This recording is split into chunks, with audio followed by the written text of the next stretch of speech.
सो hi everyone, ये मेरा video study या नीट से रिलेटेड नहीं है। ये मेरा एक वीडियो अवेयरनेस से रिलेटेड है। जैसा कि आपको पता है कि जो हमारे इंडिया में सेकेंड वेव कोविड की हिट कर चुकी है बहुत सारे स्टेट में, जैसे महाराष्ट्र में हो गया, ठीक है, अपने एमपी में भी वो क्या बोलते हैं, इंदौर, भोपाल एंड जबलपुर में केसेस बढ़ रहे हैं, दिल्ली में भी केसेस बढ़ रहे हैं। तो यार अब क्या हो रहा है कि अभी तक हम लोग सोचते थे कि वैक्सीन जब तक नहीं आएगी तब तक हम अपने घर से बाहर नहीं निकलेंगे या स्कूल कॉलेज ओपन नहीं होंगे, ठीक है। अब वैक्सीन भी आ गई है और क्या बोलते हैं, गवर्नमेंट ने तो थ्रू आउट द कंट्री क्या बोलते हैं वैक्सीनेशन प्रोग्राम स्टार्ट कर दिया है। और वैक्सीन का मतलब एक जितनी डोजेज हैं वो ज्यादा आ रही है, बट लोग एक्टिव पार्टिसिपेट नहीं कर रहे हैं वैक्सीन में। तो यार इस वीडियो में मेरा वैक्सीन से रिलेटेड एक पर्सनल एक्सपीरियंस क्या रहा। मैंने दोनों डोज कंप्लीट कर लिए और मेरे कॉलेज के एक्सपर्ट ओपिनियन, मतलब क्या बोलते हैं कि जैसे डीन सर हो गए, मेडिकल सुपरिटेंडेंट और सर, और क्या बोलते हैं various HODs of the department का क्या ओपिनियन है, एसोसिएट प्रोफेसर का क्या ओपिनियन है, वही ओपिनियन मैं इस वीडियो में लूंगा। तो आप वीडियो को जरूर देखिएगा, क्योंकि यार देखो, अगर हम वैक्सीन में मतलब एक्टिव पार्टिसिपेट नहीं करेंगे वैक्सीनेशन में, तो क्या होगा कि कोविड के फिर से सडन केसेस बढ़ेंगे, फिर से लॉकडाउन होगा थ्रू आउट द कंट्री और फिर से वही हम घर में कैद हो जाएंगे, ठीक है ना। स्कूल कॉलेज बंद होंगे, पढ़ाई में डिस्टर्बेंस होगा, ठीक है ना। अपनी इकोनॉमी फिर से डिक्लाइन होगी और खतरनाक टाइप की डिक्लाइन होगी, तो फिर से वही दिक्कतें आएंगी, ठीक है। क्योंकि आप ऐसा चाहते हो कि कोविड के केसेस फिर से इंक्रीज हो। तो जो गवर्नमेंट का वैक्सीनेशन प्रोग्राम है उसमें आप पार्टिसिपेट करो, ठीक है। और ये पूरा वीडियो देखो, और वीडियो अच्छा लगेगा तो प्लीज लाइक करना, शेयर करना। जितना ज्यादा आप शेयर करोगे, क्योंकि अगर यहाँ पे वैक्सीन से जो संदेह भ्रांतियां हैं लोगों में ना, वो जब तक दूर नहीं होंगी ना तब तक लोग वैक्सीन नहीं लगवाएंगे। तो ये वीडियो अधिकतर से जितना आप शेयर कर सकते हो लोगों से शेयर करना, ठीक। तो हमारे साथ में आज doctor Rajesh Tiwari sir, medical superintendent और head of the department PSN. तो सर, जैसा कि आपने सर 2 डोज वैक्सीन की लगवा ली है सर, तो आपको क्या एक्सपीरियंस रहा है सर? 2 डोज लगाने में मेरे को मैं बता दूँ कि 22 अगस्त को मुझे कोविड हुआ था 2020 में। उसके बाद पहला जब वैक्सीनेशन जिस दिन शुरू हुआ है 16 जनवरी को ही हम लोगों ने पहला डोज लगवा लिया था। उसके 1 माह बाद दूसरा डोज भी लगवा लिया और मुझे पहले डोज के बाद हल्का फीवर आया था। इसके अलावा ऐसी कोई तकलीफ नहीं हुई और अभी जो है दूसरे डोज में मुझे बिल्कुल भी कोई तकलीफ नहीं हुई। तो सर, और एक सर मतलब देख रहे हैं सर, बहुत से लोगों को मतलब संदेह भ्रांतियां हैं सर वैक्सीन को लेकर सर, कि मतलब वैक्सीन नहीं लगवाना चाहिए, इसके साइड इफेक्ट ज्यादा है सर, ऐसा कुछ है क्या? 10,000 से ज़्यादा वैक्सीन के डोज मेडिकल कॉलेज जबलपुर में लगाए जा चुके हैं। हेल्थ केयर वर्कर को पहला डोज, दूसरा डोज, फ्रंट लाइन वर्कर्स को बहुत सबको पहला डोज और दूसरा डोज यहाँ पे लगा है।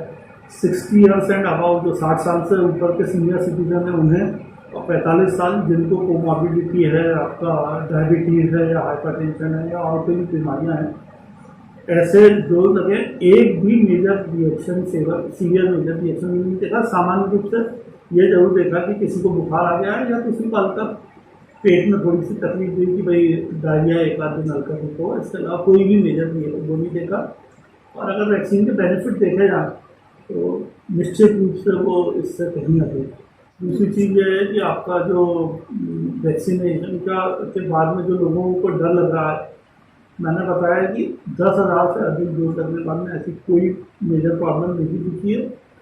और एक हमेशा वो अपन को बोलते कि prevention is always better than cure. Covid का अनुभव मैंने किया हुआ है।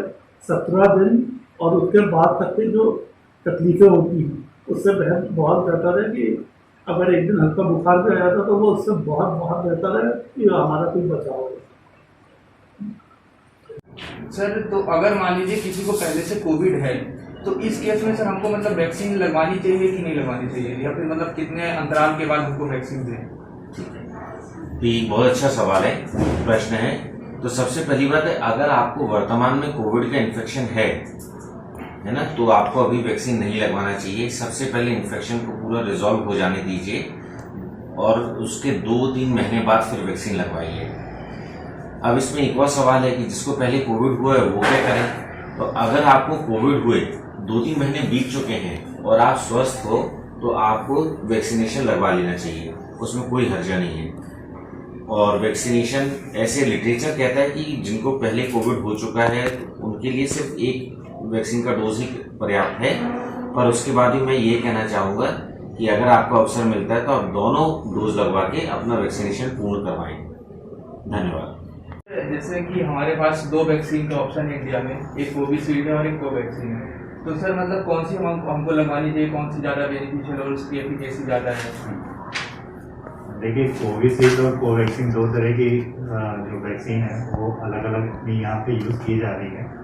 कोविशील्ड जो है बेसिकली अपने को वो से बनाई गई है, जो चिंपांजी का स्पाइक प्रोटीन होता है उसको अपन देते हैं, शरीर में इंजेक्ट करते हैं डाइल्यूटेड फॉर्म में, और वो जो स्पाइक प्रोटीन होती है वो सिमिलर होती है कोरोना के स्पाइक प्रोटीन की तरह। इस कारण से वो जो अपनी शरीर की प्रतिरोधात्मक क्षमता होती है उसको आइडेंटिफाई करती है और फिर उसके बाद वो उसके अगेंस्ट अपने प्रतिरोध क्षमता विकसित करती है, एंटीबॉडी विकसित करती है।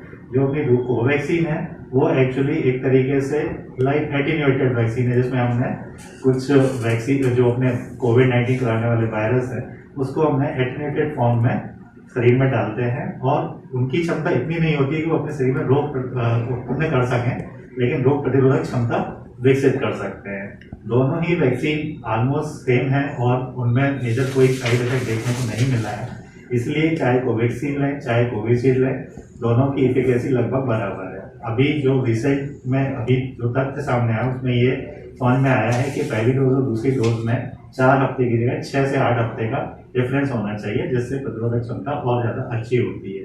रही बात थोड़ी बहुत एडवर्स इफेक्ट की, तो कुछ कॉमन साइड इफेक्ट हैं, कुछ मॉडरेट है और कुछ बिल्कुल ही रेयर साइड इफेक्ट हैं।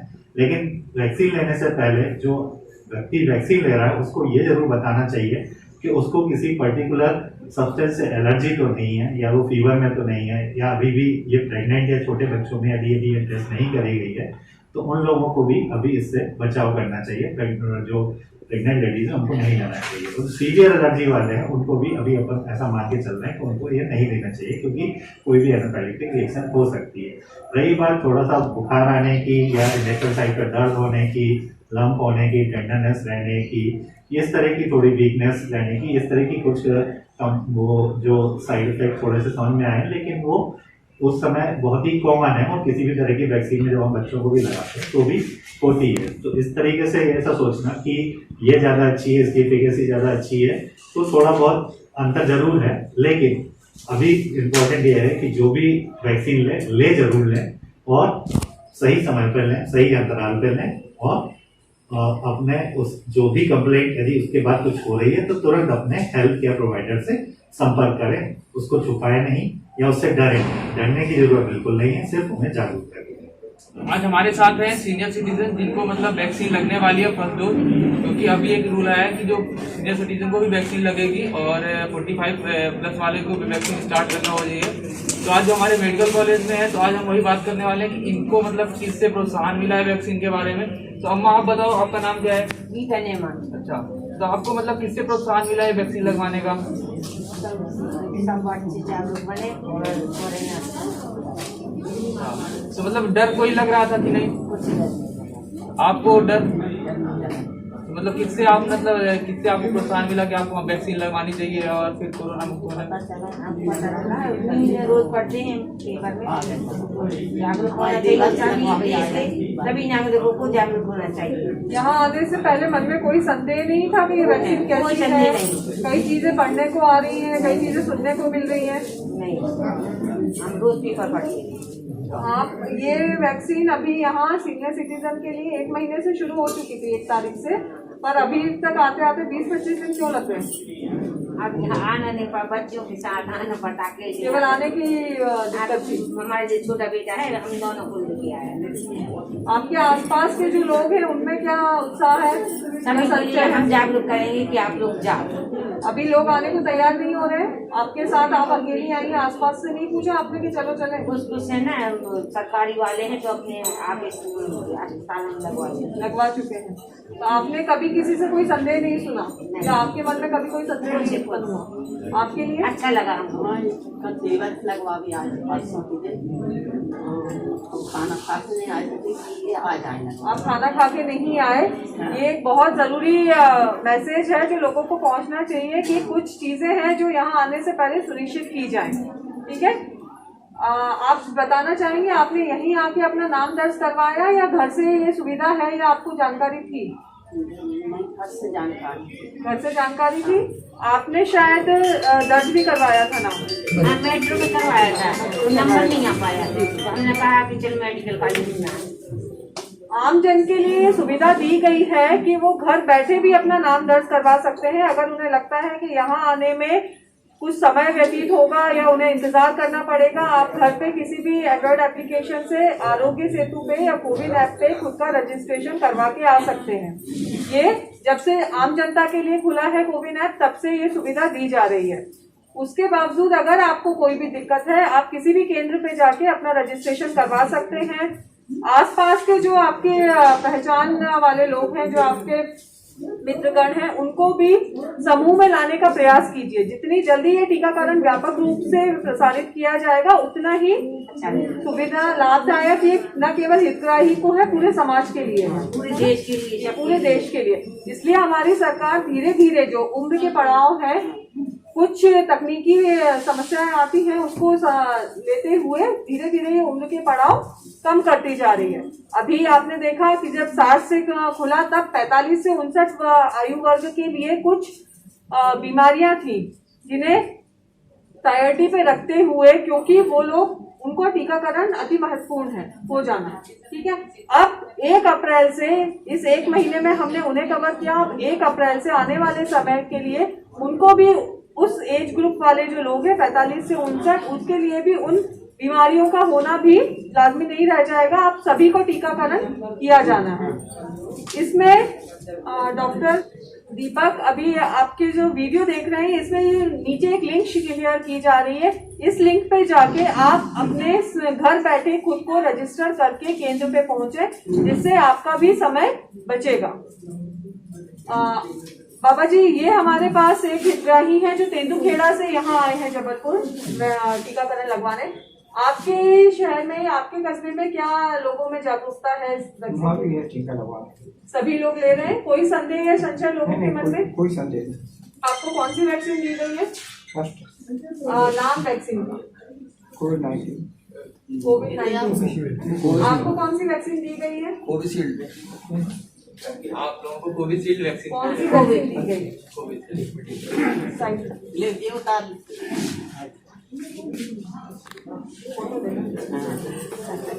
यहाँ मेडिकल केंद्र में केवल कोविशील्ड वैक्सीन लगाई जा रही है। हितग्राही को ये जानना बहुत आवश्यक है कि उन्हें कौन सी वैक्सीन दी जा रही है। ठीक है, क्योंकि दूसरा डोज भी आप अगर उस केंद्र पे आके नहीं भी ले पा रहे हैं, तो आप कहीं भी भारत में कहीं भी दूसरा डोज ले रहे हैं, पर यह अत्यंत आवश्यक है कि आपको वही वैक्सीन दूसरे डोज में भी दी जा रही है। हमारे भारत में कोविशील्ड और कोवैक्सीन, दोनों ही वैक्सीन अभी आम जनता के लिए उपलब्ध है। ठीक है, तो आपको ये जानना बहुत जरूरी है कि आपको कौन सा वैक्सीन का प्रथम डोज मिला है, ताकि वही डोज आपको दूसरी वैक्सीन का भी दिया जाएगा। एवं अभी जो वैक्सीन अभी तक चल रही थी, उसमें 4 हफ्तों का निर्धारित समय अंतराल होना चाहिए था प्रथम और द्वितीय डोज में, पर अभी धीरे धीरे सरकार कह रही है ये डोज इंटरवल हमें बढ़ाना है। ये 6 से 8 हफ्ते का भी हो सकता है, उसमें कोई भी नुकसान नहीं है। ठीक है, आप 6 से 8 हफ्ते में भी अपनी द्वितीय खुराक वैक्सीन की लेना है आपको। हमारे की मैसेजेस हैं जो सबको जानना जरूरी है कि किसी भी केंद्र पर टीका लगवाने, सरकारी या प्राइवेट, अपनी सुविधा के अनुसार जाएं, लेकिन खाली पेट ना जाएं, कुछ खा पी कर जाएं। नंबर 2, अगर आप खुद से रजिस्ट्रेशन करवा के जाएंगे तो समय की बचत होगी और हम लोग ज़्यादा से ज़्यादा लोगों को टीका लगवा पाएंगे। खुद के रजिस्ट्रेशन के लिए इस वीडियो के नीचे, जैसा मैडम ने बताया, एक लिंक रहेगी, उस लिंक पे आप जाके अपना रजिस्ट्रेशन करा सकते हैं। दूसरा, जिस भी केंद्र पर जाएं वहां पर आप मास्क लगा कर रखें, सोशल डिस्टेंसिंग का पालन करें, और वैक्सीन लगने के बाद भी ये सोशल डिस्टेंसिंग और मास्क लगाना जारी रखें, इस चीज को बिल्कुल छोड़े ना। ठीक है, ये एक हद तक आपको सुरक्षा प्रदान करती है। इन चीजों का आप पालन करते रहेंगे तो काफी हद तक आप बचे रहेंगे। ठीक है, तो और ज्यादा से ज्यादा लोगों को टीका लगवाने के लिए आप प्रोत्साहित करेंगे। तो एक बात तो आपको क्लियर हो चुका है सब लोगों को सुनने के बाद कि यार ऐसा कोई रेयर साइड इफेक्ट नहीं होता है, ठीक है ना। अगर नॉर्मली एक साइड इफेक्ट हो सकता है, फीवर वगैरह, बॉडी वगैरह, हेडेक वगैरह आपको आ सकते हैं, देन उस केस में आपको क्या करना है कि जो PCM 650 mg वाली टैबलेट है वो आपको ले लेनी है, ठीक है ना। और ध्यान रखने वाली क्या बात है कि आपको पेन किलर नहीं लेना है, ठीक है। क्या होता है नॉर्मली क्या रहता है, साइकोलॉजी क्या रहती है लोगों की, अगर आपको बॉडी एक वगैरह हुआ, ठीक है ना, तो आप क्या करते हो कि पेन किलर ले लेते हो। बट वैक्सीन लगवाने के बाद अगर आपको बॉडी एक वगैरह हो रहा है, ठीक है ना, तो उस केस में आपको पेन किलर नहीं लेना है, ठीक है। ये ध्यान रखने वाली बात है। तो बस यही चीजें हैं। और क्या बोलते हैं, जितना ज्यादा आप वैक्सीनेशन प्रोग्राम में आप पार्टिसिपेट करो जितना हो सकता है। अगर आस पड़ोस के जितने भी लोग हैं, आपके परिवार वाले हैं, सबको वैक्सीन लगवाओ, क्योंकि एक दो ही चीज हमको कोरोना से बचा सकती है। एक तो सबसे पहले जो प्राइमरी चीज है वो क्या, मेन जो चीज है आपको मास्क पहनना है, ठीक है ना। बहुत से लोग मास्क नहीं पहनते हैं। और फिर जो दूसरी चीज है आपको वैक्सीन लगानी है, ठीक है ना। वैक्सीन लगाने के बाद भी आपको मास्क पहनना है, क्योंकि देखो अभी सेकेंड वेव जो है बहुत सारे क्या बोलते हैं हिट कर चुकी है बहुत सारे स्टेटों को। तो इसके फिर से लॉकडाउन ना लगे और कोरोना का केस जो फिर से ना बढ़े, क्योंकि कल जो केसेस आए थे कोरोना के वो 55,000 के अप्रोक्सीमेटली थे पूरे इंडिया में। तो केसेस सडनली बढ़ रहे हैं। तो हम जितना गवर्नमेंट का जो वैक्सीनेशन प्रोग्राम है उसमें एक्टिवली पार्टिसिपेट करें और भारत को कोरोना मुक्त बनाने में अपना योगदान करें। तो चलिए मिलते हैं नेक्स्ट वीडियो में, तब तक के लिए टाटा बाय।